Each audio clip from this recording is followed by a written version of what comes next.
with Breakbulk Events and Media. I'm here in Dubai at Breakbulk Middle East.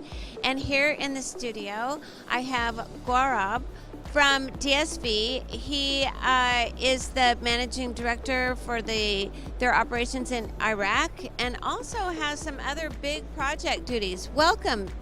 Thank you, Leslie. Yeah, it's great to have you here in the studio. Tell me a little bit about what you do, what your role is with DSV. With DSV, I manage responsibilities in the Middle East and North Africa region for deliveries of projects or project logistics.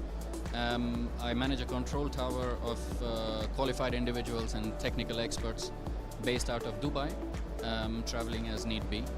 Apart from this, I manage the country of Iraq, which is a complicated country, and we've been in Iraq as Panalpina since 2012, and when the DSV acquisition came, DSV decided to keep this because we are able to run compliant and profitable businesses within Iraq with high caliber clients.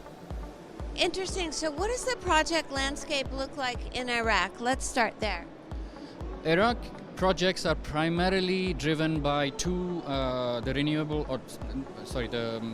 fossil fuel businesses and the energy business. Iraq is being rebuilt from ground up, and there is a tremendous amount of action on project side, specifically construction.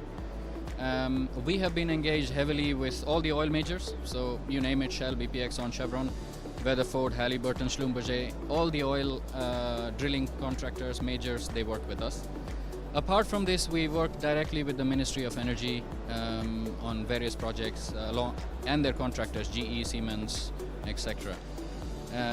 The project landscape in Iraq is quite exciting. In the coming 3 to 5 years, there have been, if my memory serves me right, more than 21 projects in final investment decision is done. There is significant investment both from the East, so the Koreans, the Japanese, the Chinese, and from the West. So KBR is there, Shell, Exxon. Exxon is Total has announced $28 billion worth of projects in Iraq over the next 5 years. So this is going to be a lot of action, and I'm hoping to have a part of it. Well, me too. That sounds good. Very exciting.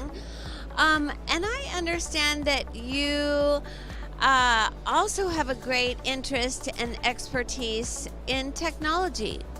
And we know as an industry that digitalization, etc., is sort of, the freight forwarding can be one of the last frontiers for innovation.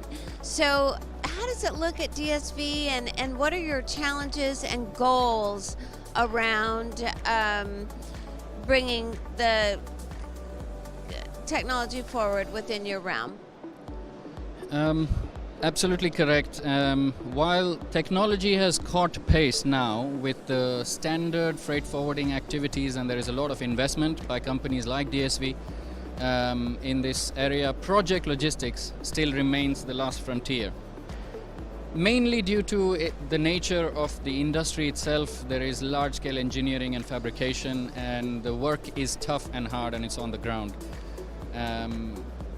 But one of my personal goals, and with the help of the DSV's innovation hub that we have been trying to bring even oil companies and our clients into an area where we are trying to minimize human error, trying to minimize intervention.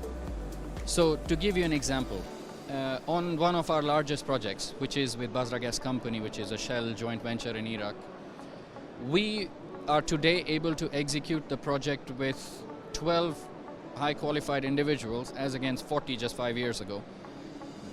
Primarily due to integrations that we were able to achieve between our systems, and their contractors.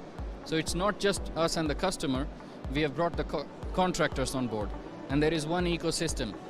It's not really blockchain, but it's a version of it, so that everybody has access to one set of platforms and can execute contracting principles on this platform. We still have a long way to go, but we are trying, and Technology, where I see it helping us, is productivity, which is what DSV is known for. DSV is the undisputed industry leader in productivity in our business, and sustainability. DSV was one of the first ones to actually have scientific goals. This has been announced by our CEO quite publicly, and I'm hoping that technology will allow us to start doing something tangible, actionable, on the ground work for carbon and emissions and all the rest of sustainable actions that we have undertaken. And this is one of my goals in the next 5 years. Excellent. I mean, certainly technology can support sustainability. Those two things, I think, integrate really nicely, and it's exciting to hear that's your goal, and it's, you know, everybody wants to change the world, and it sounds like you will. Thank you. Thank you. Great to have you here. Enjoy the show. My pleasure.